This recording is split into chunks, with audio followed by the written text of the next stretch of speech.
দর্শক, আমি এখন আছি রাজধানীর শান্তিনগর মোড়ে।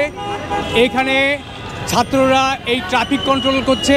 আজকে জানেন আপনারা যে আজকে আইন শৃঙ্খলা রক্ষা বাহিনী তারা কাজ করছে না, কোনো ট্রাফিক পুলিশ তারা দায়িত্ব পালন করছে না। আজকে এই অবস্থায় ছাত্ররাই সেই দায়িত্ব কাঁধে তুলে নিয়েছে। তারা এই ট্রাফিক কন্ট্রোলের দায়িত্ব নিয়েছে, তারা প্রাণান্ত চেষ্টা করে যাচ্ছে এই পরিস্থিতি নিয়ন্ত্রণ করতে। যে সমস্যা হচ্ছে কিনা বা কি হচ্ছে সেটা আমরা জানতে চাবো। একজনের সাথে আমরা কথা বলি। ভাই, আপনারা তো এই দায়িত্ব পালন করছেন, তো আপনাদের কেমন অসুবিধা হচ্ছে বা কি হচ্ছে একটু বলেন। অসুবিধা বলতে মানুষ কথা শুনতে চায় না তেমন, আর ভাবে ছাত্ররা আর কি পারবে না, তো তাও আমরা কথা শোনানোর চেষ্টা করি। অনেকে হেলমেট থাকে না, তো বলি হেলমেটটা পরেন। অনেকে লাইসেন্স চেক করে যদি বাড়াবাড়ি করে যে না আমি চলেই যাব, অনেকে আছে জোর দেখানোর চেষ্টা করে। তবে আমরা সবাই মিলে চেষ্টা করি যাতে কেউ অন্যায়ভাবে কিছু না করতে পারে আর সবাই সুষ্ঠুভাবে এখানে যাওয়া আসা করে। তারপরও এখানে নাগরিকরা যারা রাস্তায় হঠাৎ করে চলে গেছে, আজকে আবার বিএনপির সমাবেশ, এই জন্য মানুষ একটু উগ্র, এই জন্য একটু সমস্যা হইতেছে আজকে। তবে সকালের দিকে আর আশা করি দিনের শেষে একটু পরিস্থিতি শিথিল হবে।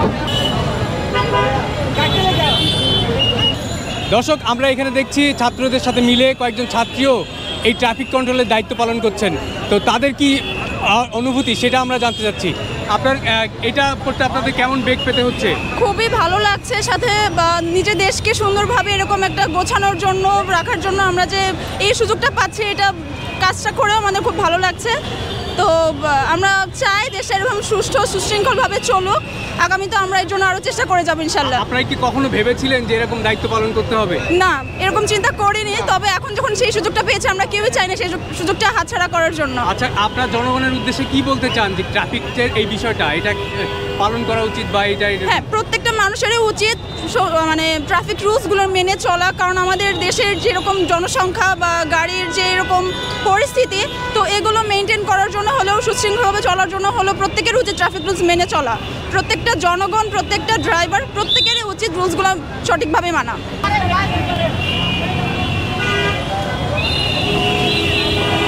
মানুষের মধ্যে এখনও এই যে হেলমেট পরা, সিট বেল্ট পরা, এটা নিয়ে অ্যাওয়ারনেসের কম আছে।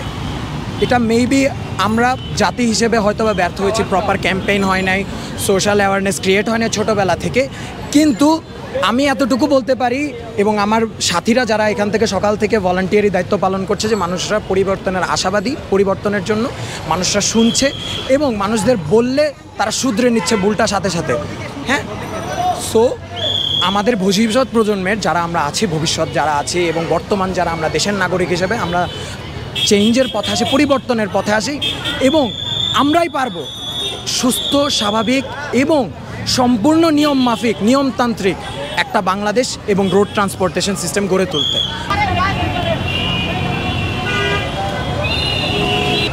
এখন প্রশাসন নাই, পুলিশ প্রশাসন নাই, ট্রাফিক নাই, এখানে ছাত্ররা সহ আমরা সহ এই ট্রাফিকটাকে নিয়ন্ত্রণ করতেছি। এখন যদি কোনো রাজনৈতিক দল সমাবেশ করে তাহলে ঢাকার পরিস্থিতি খুবই খারাপ হবে। এই জন্য সকল রাজনৈতিক দলের কাছে আমার আকুল আবেদন, অনুরোধ করে বলবো, এখন যেন কেউ সমাবেশ না দেয়।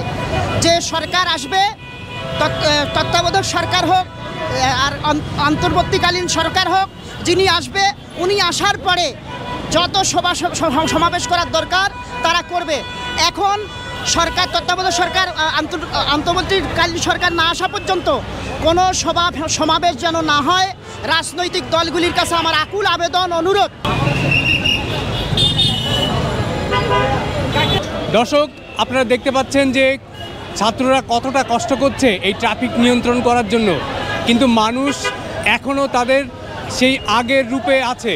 তারা আইন মানতে চাচ্ছে না।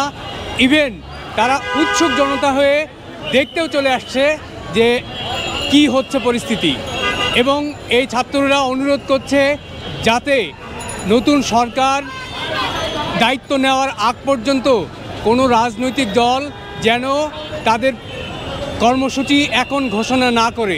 Saiduzzaman Dipu, channel I. প্রিয় নম্বর সেট করে বিকাশে সেন্ড মানি করুন ফ্রি।